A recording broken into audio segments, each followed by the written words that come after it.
mau di sana, ku mau ikut berperang sambil bersorak. Ku akan tinggikan puji bagi Tuhanku.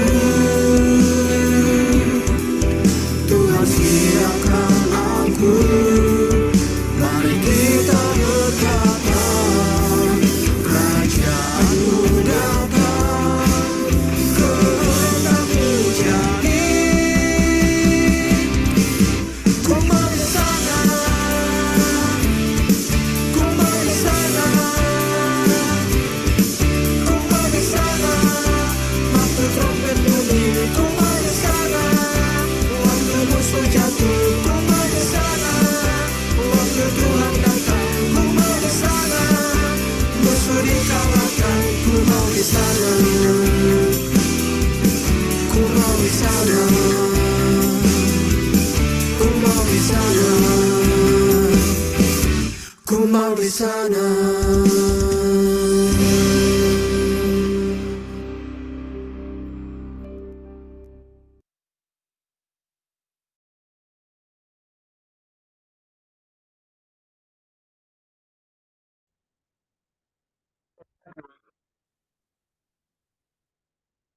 Haleluya. Terima kasih Tuhan buat pagi hari yang indah ini. Terima kasih buat anugerah yang luar biasa. Darah-Mu menyucikan kami, melayakkan kami masuk di dalam hadirat. Kami mau ada di sana waktu trompet itu. Percaya kedatangan Tuhan Yesus pada kali yang kedua dapat jemput kami di awan-awan ini. Dengan gereja Tuhan memerintah bersama-sama. Inilah kemenangan yang Engkau janjikan. Bahwa gereja Tuhan akan terus menang. Bahwa gereja Tuhan tidak sia-sia di dalam pengharapan, dalam iman anak Allah yang hidup. Kami berdoa pagi hari ini Tuhan. Kami semakin dikuatkan oleh karena janji Tuhan. Ya dan Engkau yang sudah menggenapi di dalam kematian, kebangkitan, dan kenaikan Tuhan Yesus Kristus. Engkau akan menggenapi hingga pada saat Engkau menjemput kami pada kali yang kedua. Bapa di surga, kami mengucap syukur. Disambut berkat firman pagi hari ini. Tutup dengan kuasa dan anak Allah yang kudus. Jangan biarkan hati kami dan pikiran kami disesatkan oleh filosofi dunia yang tidak berpusat pada kebenaran firman. Di dalam nama Yesus Tuhan kami bersyukur, kami berdoa. Haleluya. Saudara, pada pagi hari ini kita akan belajar tentang kebenaran firman Tuhan. Kita semua percaya bahwa kita adalah orang-orang yang menanti-nantikan kedatangan Yesus Kristus pada kali yang kedua. Saudara, jikalau kita berbicara tentang kedatangan Yesus Kristus kali yang kedua, ada banyak penafsiran. Namun satu hal, bahwa parousia adalah pengharapan akan kedatangan Kristus.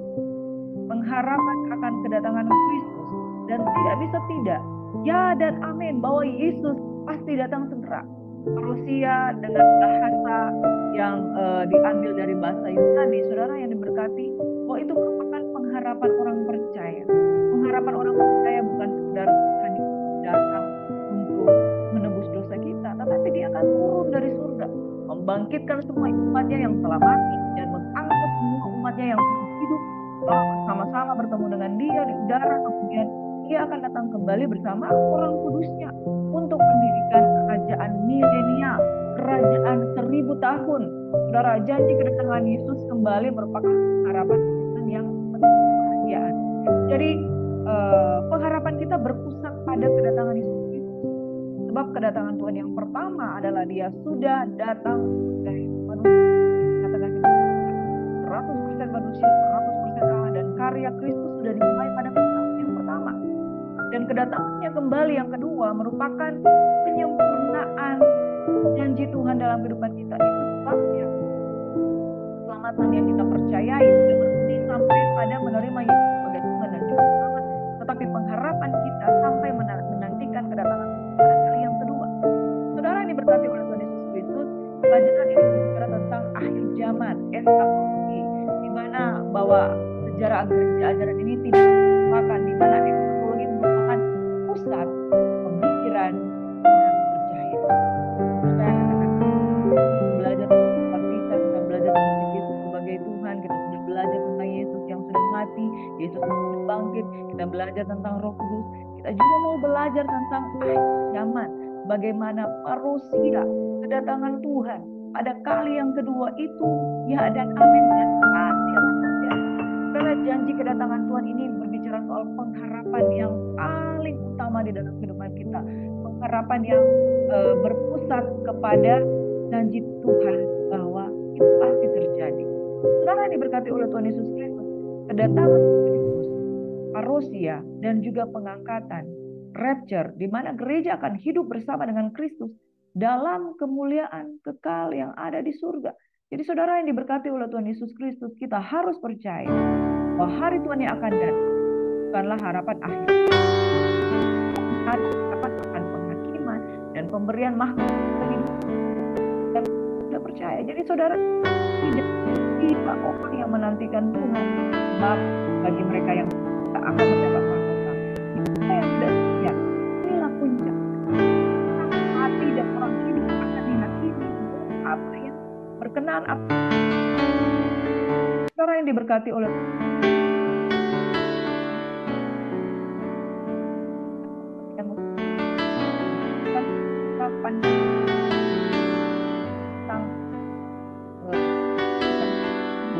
kedatangan Tuhan pada kali yang kedua, 3 pandangan utama, sama pandangan yang akan kerajaan 1000 tahun. Mereka adalah pandangan mereka berpandangan bahwa tidak ada pemerintahan. Mereka percaya bahwa kerajaan 1000 tahun seperti yang dikatakan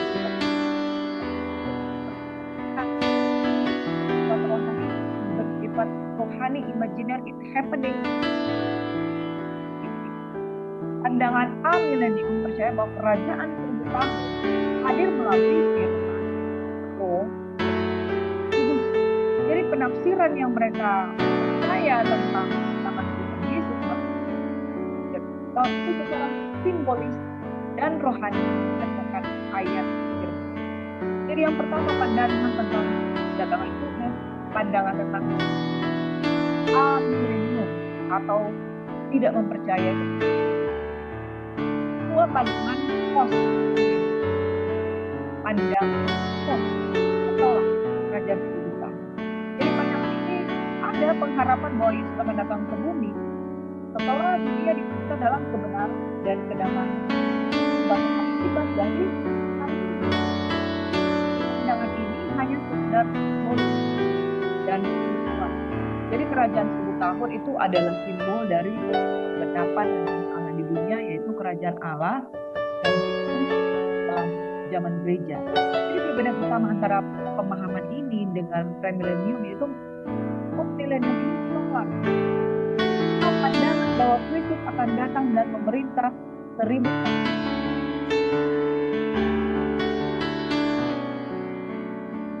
Jadi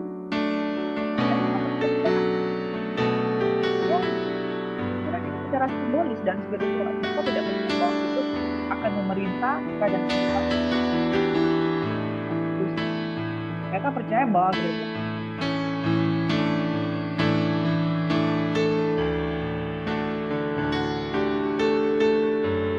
pandang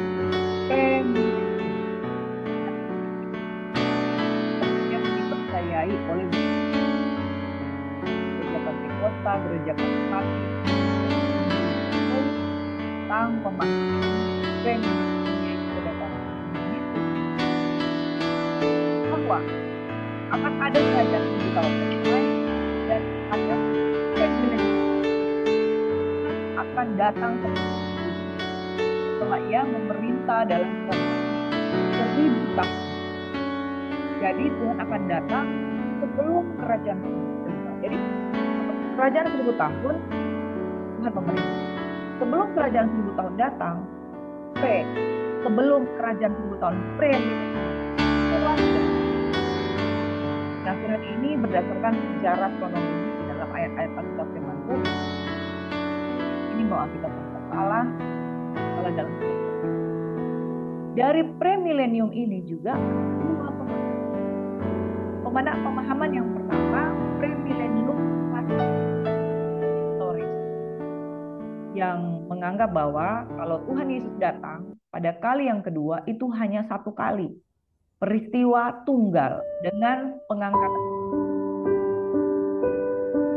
Jadi parousia itu bersamaan dengan kedatangan Tuhan Yesus pada kali yang kedua bersamaan dengan parousia dianggap bersamaan dengan rapture. Premilenium klasik.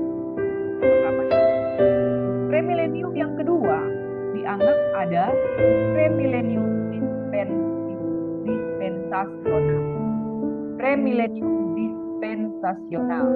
Dapat ini mengangkat bahwa dengan Kristus dua tahap, yaitu atau parousia, yaitu pengangkatan gereja, dan penampakan Kristus, revelation,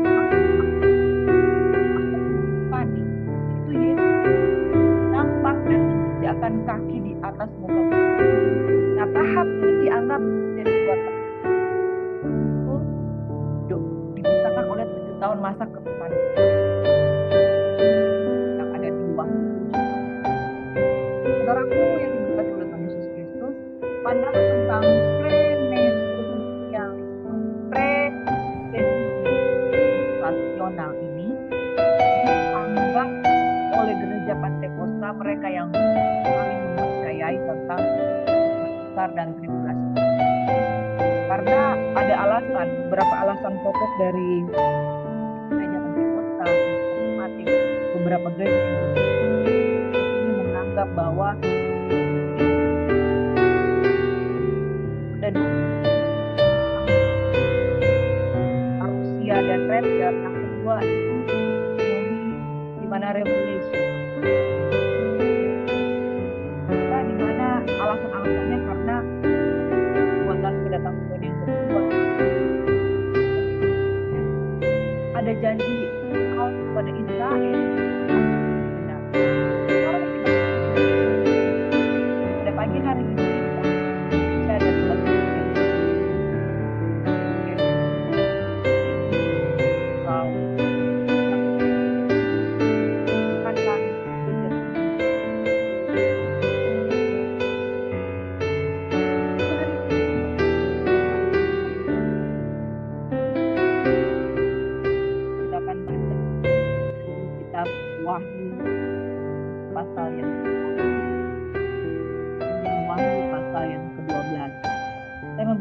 pada pagi hari ini yaitu pengangkatan gereja Tuhan pada sangkakala keempat.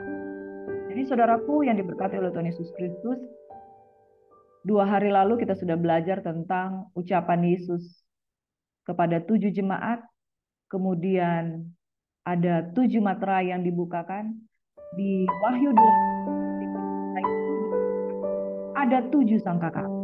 Di 7 sangkakala ini terbagi 2 tahap. Sangkakala pertama, kedua, ketiga, dan keempat itu berbicara tentang gereja belum diangkat. Pada sangkakala keempat, lalu kemudian ada sangkakala di situ terjadi pengangkatan gereja. Dan ada 1260 hari berbicara tentang 3,5 tahun pertama gereja Tuhan diangkat. Di dalam masa tribulasi. 3 gereja Tuhan diangkat, gereja yang pilihan yang diangkat, yang didapati begitu pasti dan oleh karena kesadaran jemaat. Itu artinya orang yang percaya pada Yesus, mereka adalah gereja Tuhan. Mereka diangkat, mereka diselamatkan dari sayap nasa dan sayap hingga ulat naga itu. Tetapi kemudian naga itu menjadi marah. Dan dia mencari keturunan yang lain, yaitu keturunan yang memelihara hukum Allah selama 1260 tahun. Jadi ada yang diangkat, ada yang tertinggal. Mereka yang selamat adalah mereka yang memelihara hukum Allah. dan yang memiliki, yaitu orang-orang Israel yang memelihara hukum Allah itu dan yang memiliki kesaksian itu adalah gereja yang tidak mendapat kesempatan. Maka mari kita bacakan.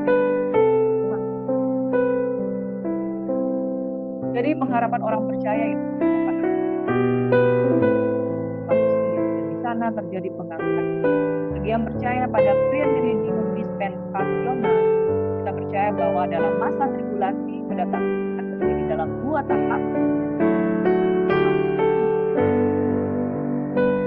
Dalam rapture. Kemudian gereja Tuhan yang diselamatkan disembunyikan di bumi atau disembunyikan di dalam hadirat Tuhan. Ada orang percaya yang tertinggal dan mereka yang terlihat. Dan saudara, di masa gereja akan hidup bersama dengan Kristus sekali surga. Hal ini merupakan satu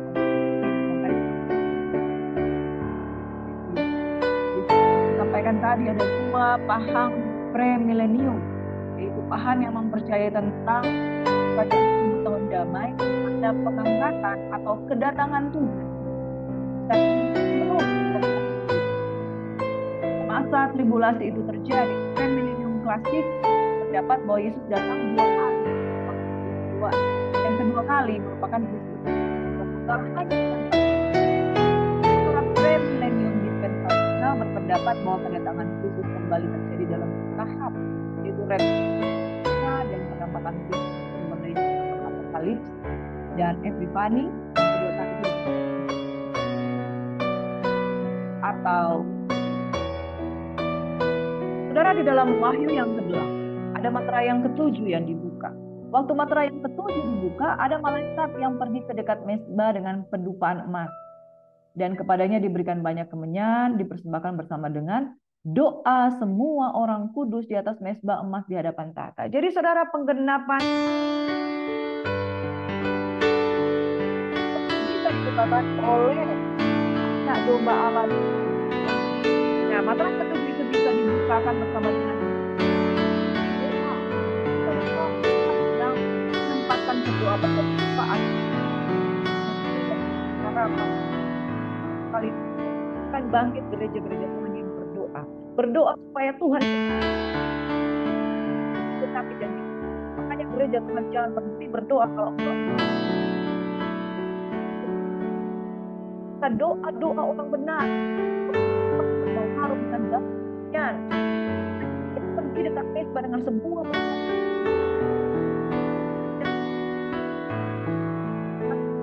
di hadapan tahta. Setelah asal Tuhan bersama dengan doa orang-orang kudus dari tangan malaikat itu ke hadapan Allah, malaikat itu mengambil pedupaan itu, mengisinya dengan api dari mezbah dan meledak kain hati dan gempa bumi. Ada 4 sangkakala yang akan dibunuh oleh ke-7. Ternyata Tuhan sangat suka sekali dengan ke-7 ya. Ada 7 ucapan,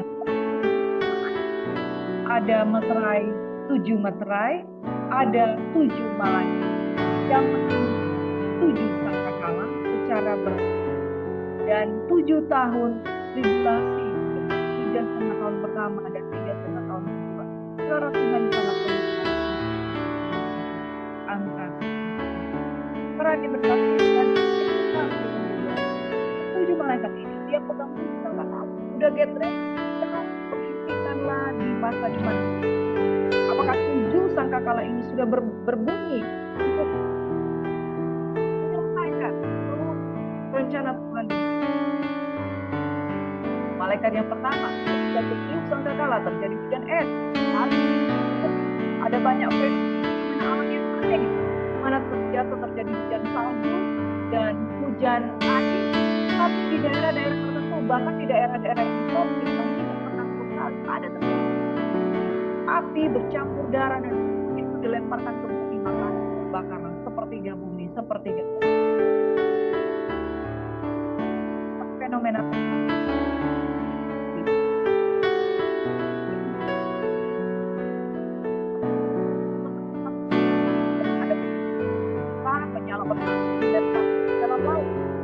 dari laut itu menjadi dasar dan seperti ketiga dari segala yang berjauh di dalam dan dinyalakan ketiga dari semua kapal.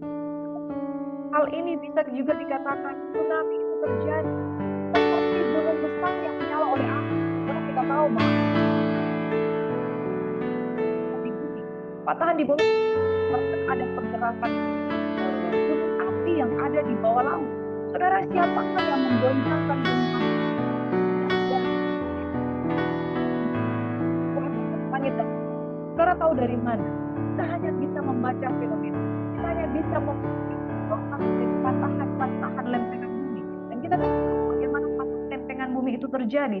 Siapakah yang memegang kekuasaan dari bumi yang paling bawah kalau bukan dari Tuhan yang semesta alam? Ketika terjadi di laut, kita melihatnya, tetapi ilmu pengetahuan ada gunung-gunung api di bawah bumi yang paling dalam, saudara. Dan ketika itu terjadi patahan-patahan, kemudian dilemparnya kan ada hantaman-hantaman dengan laut. Hantaman itu seperti dari maksud yang saudara di tahun 2000 berapa ini? 2006 tanggal 26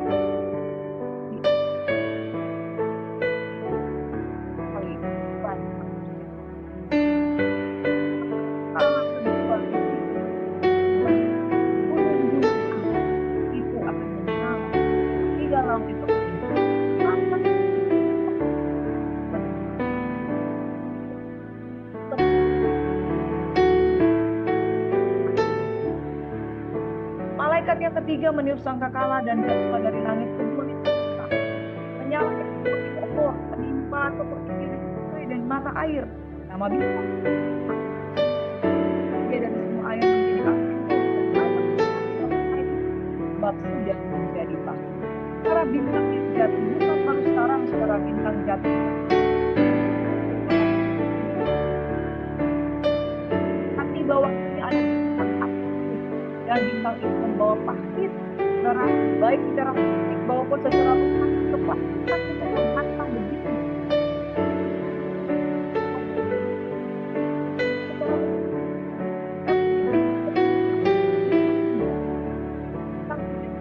Dia jatuhnya di sana, tapi ini sangkakala menjadi sementara itu.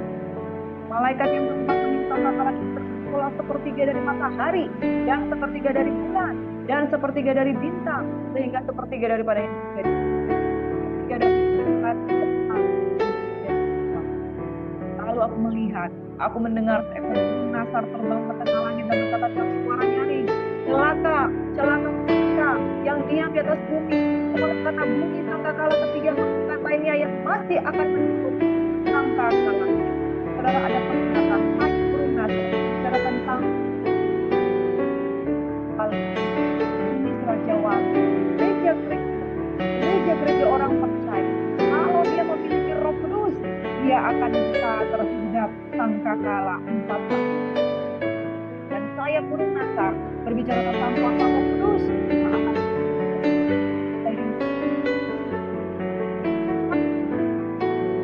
saudara, kalau saudara sampai bisa mencapai tahap saudara adalah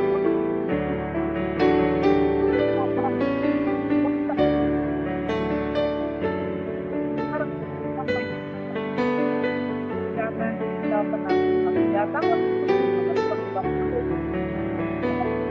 tidak menantikan pilihan yang kalau di dalam kitab Wahyu katakan sangkakala. Jadi saudara, di dalam Wahyu yang keempat sangkakala keempat dikatakan celakalah mereka yang diam. Oleh karena sangkakala ketiga lainnya masih akan kepada sangkakala ada orang yang diam di bumi, tetapi ada orang-orang yang tidak diam di dalam bumi. Nah, ini sebuah penafsiran yang kita pahami bahwa rapture terjadi pada masa tribulasi 3 dalam Wahyu 9 ada sangkakala kelima, malaikat yang kelima meniup sangkakalanya, dan aku melihat sebuah bintang yang jatuh dari langit ke atas bumi, dan kepadanya diberikan anak kunci lobang jurang maut. Dibukanya pintu lobang. Naiklah atas di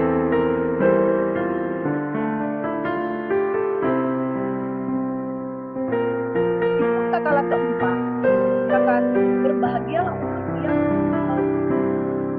luput, tapi celakalah orang yang masih tinggal di bumi, tidak diangkat di kecelakaan. Pada sangkakala kelima, keenam, dan ketujuh kita lihat kunci jurang maut dibuka.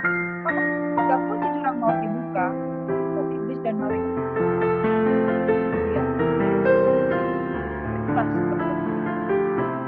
katakan bahwa korban dikenakan akan puasa seketika lah. Itulah masa tribulasi yang para sangkakala keenam, malaikat yang keenam menurut sangkakalanya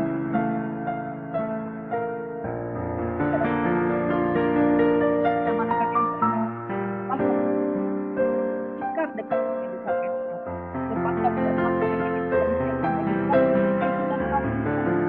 nomor 3 dari 400 jumlah tentara itu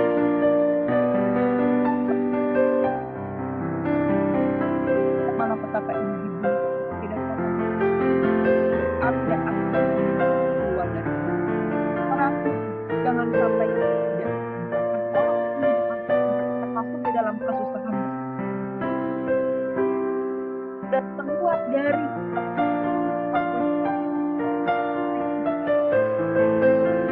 tidak bisa mati, lari tidak bisa lari. Saudara akan dihadapkan dengan ujian yang tantangan di mana kita akan sudah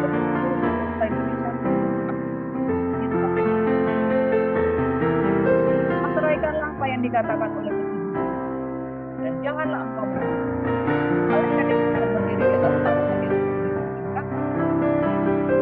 yang bersumpah demi yang hidup sampai selama-lamanya dan segala isinya dan bumi dan segala isinya dan laut dan segala isinya.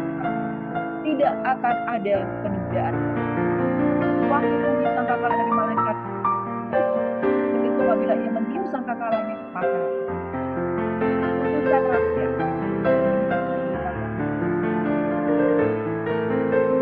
Sekarang berbahagialah saudara yang bersama pada sangkakala karena saya menatap bahwa orang-orang yang tinggal di bumi akan diberikan 3 lagi sangkakala kelima, keenam, dan ke-9. Makanya saudara jangan sampai masuk pada sangkakala kelima, dan pastikan di sangkakala keempat, saudara oleh karena kesaksian, oleh karena darah perkataan kita di parousia rapture akan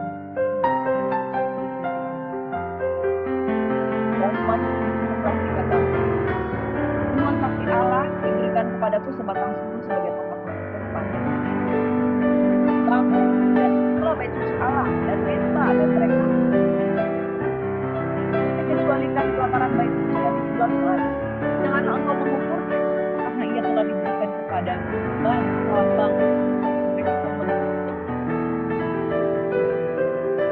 dan aku akan memberi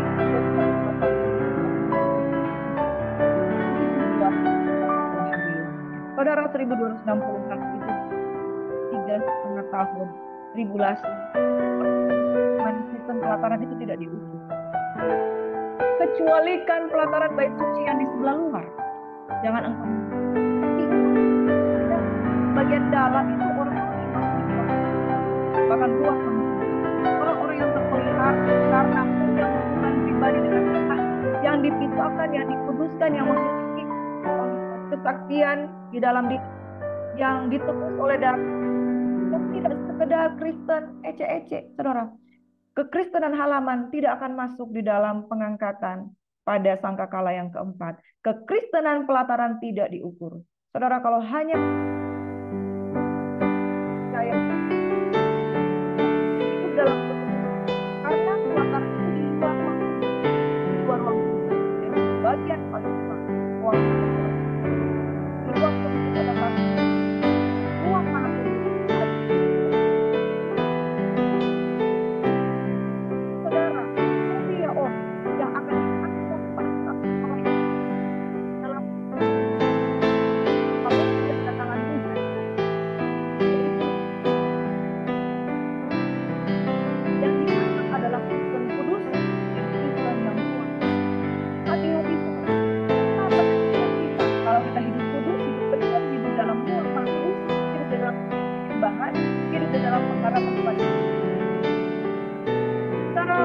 yang kedua dari Wahyu yang ke-11 bahwa ada 42 bulan lamanya mereka akan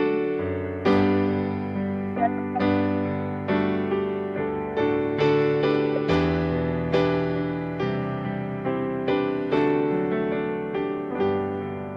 cara ketiga sangkakala ketujuh dari Wahyu.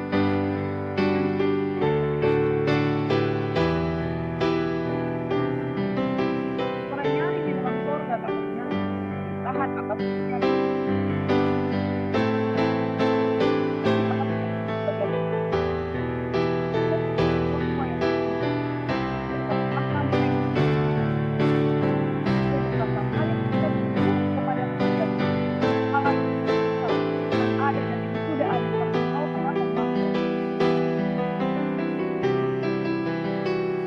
ada 144. Kemudian ada ke-24 tua-tua bicara tentang artinya kenapa mengurus pemahaman ada kesusahan besar di bagi semua ketiga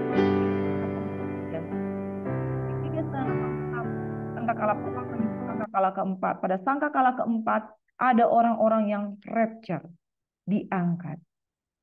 Di sangkakala yang pertama ini rapture diangkat.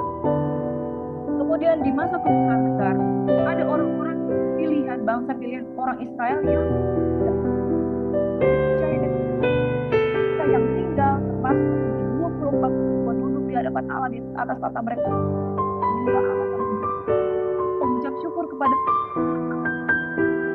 dan kekuasaan.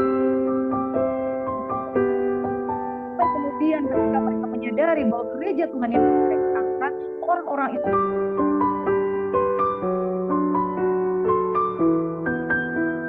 dan wujud Tuhan Yesus Kristus ketika mereka masuk di dalam orang-orang yang hukum Allah dan kemudian percaya kepada Yesus. Masa kesusahan tribulasi yang kedua, inilah orang Israel akan tercelik matanya. Mereka akan memilih bukan sekedar memelihara hukum agama itu, tapi yang paling penting mereka harus memilih.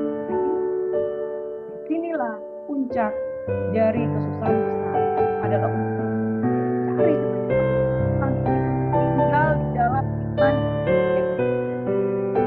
Yang ketujuh, ini kesusahan besar berakhir.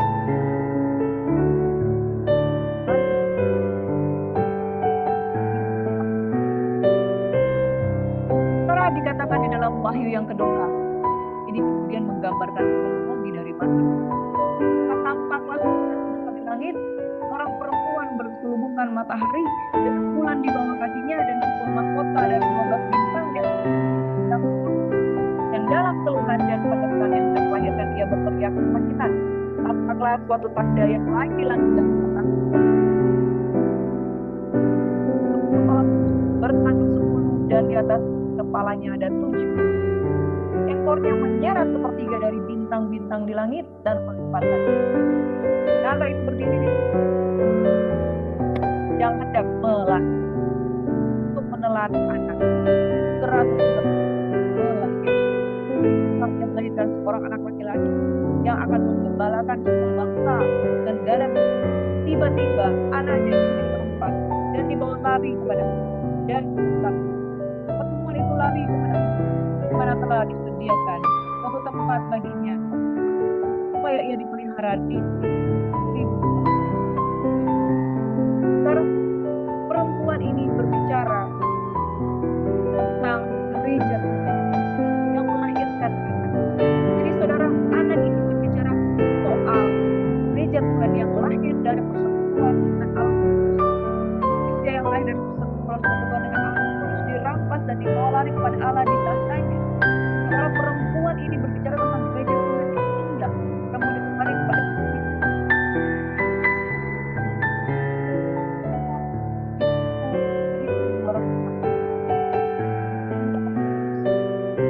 dan malaikat-malaikat yang diperangkatkan itu dan akan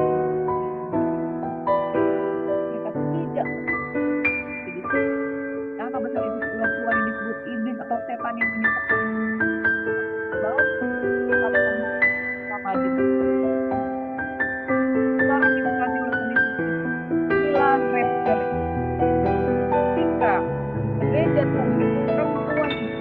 melahirkan Tuhan. Ya Tuhan yang lahir dari darah anak domba dibawa, dirampas, dibawa lari kepada Allah. Jadi dibawa lari kepada Allah. Tuhan itu bagi Allah supaya ia dipelihara tiga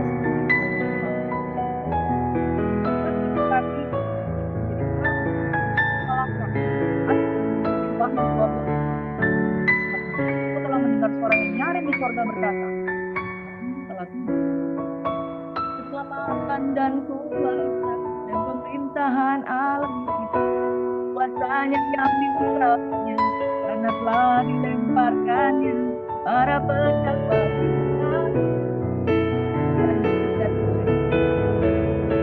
tapi mereka yang selamat ini telah mengalami keselamatan dan kuasa oleh karena pemerintahan Allah yang telah dan pendakwa itu dilempar dan mereka mengalahkan dia oleh darah anak domba Allah dan perkataan kesaksian mereka karena mereka tidak mengerti apa karena itu bersukacita apa yang surga dan yang diam di dalamnya celakalah kamu hai bumi dan laut padamu.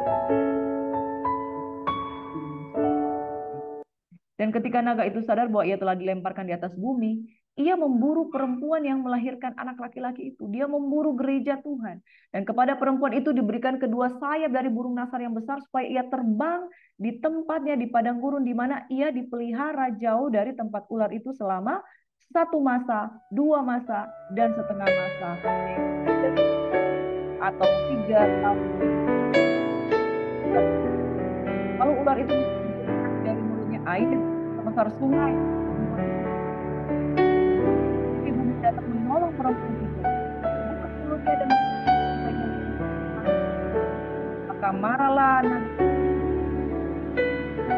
naga. Gereja Tuhan sudah diangkat, gereja Tuhan diselamatkan. Lalu dia mencari keturunan yang tertiga, yang menuruti hukum Allah, yang menuruti hukum Allah itu orang bangsa Yahudi. Dan bangsa Yahudi yang kemudian melihat kesusahan bisa terjadi dan menimpa mereka yang memilih untuk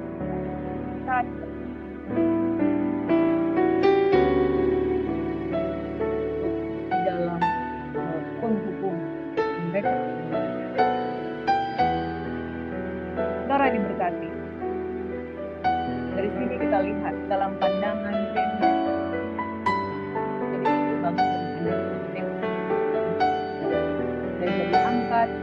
tidak memasuki masa kedua. Gereja yang diangkat dan tidak memasuki masa kedua diluputkan, disembunyikan. Dikatakan perempuan itu 9.260 hari dan naga itu menjadi keturunan. Persoalan itu memang itu kapan gereja diangkat? Berapa teori? Beberapa teori diantaranya itu retribulasi, yaitu akan ya, atau rapture, kemudian dia akan datang bersama orang-orang pemerintah di bumi selama 7 tahun akhir. Juga ada teori tentang pengangkatan hanya orang percaya yang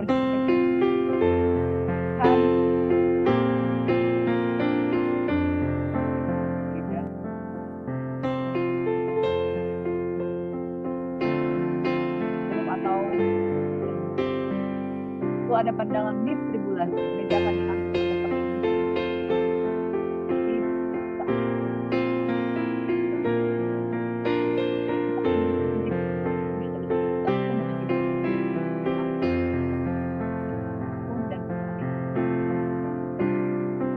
kalau ada post tribulasi gereja akan pada kedatangan kata-kata yang berbeda tentang kedatangan.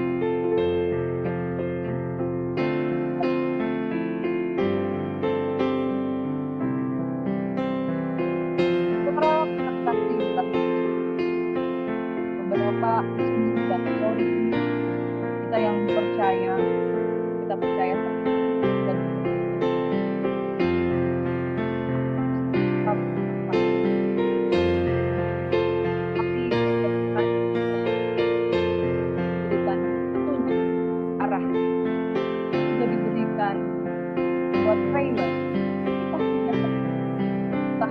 Saudara lagi mengatakan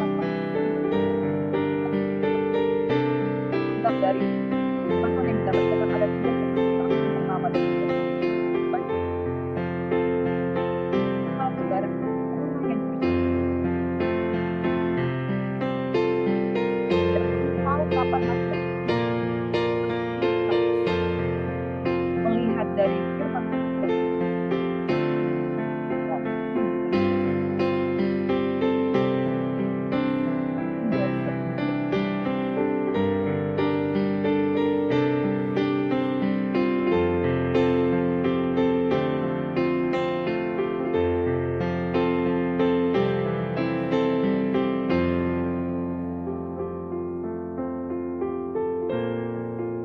bahwa gereja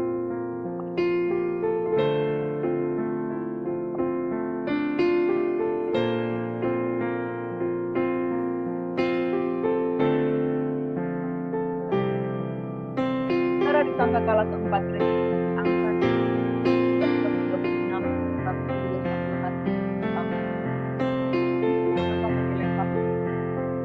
para pendakwa di kalangan muda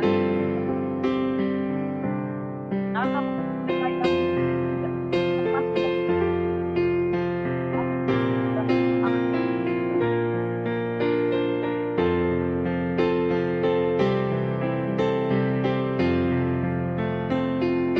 dan jangan sampai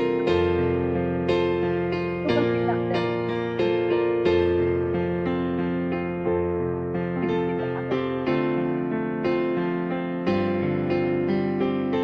memiliki ketentuan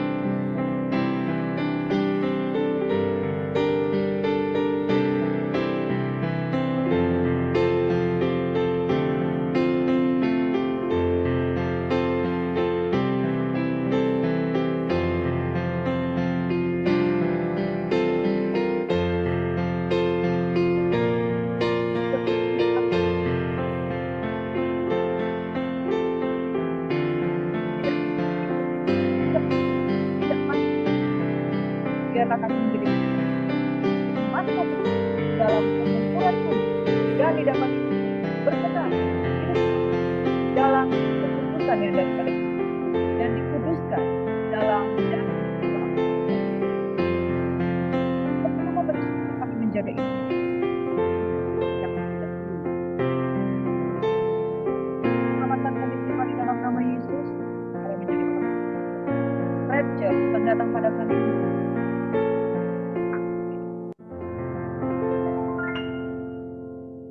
Semua yang percaya diberkati Tuhan, percaya sungguh dipulihkan, diberkati, dan menerima kemuliaan Tuhan yang kekal dalam hidup kita. Sama-sama katakan haleluya. Amin. Tuhan Yesus memberkati kita semua. Shalom and God bless you. Selamat beraktivitas. Tuhan memberkati.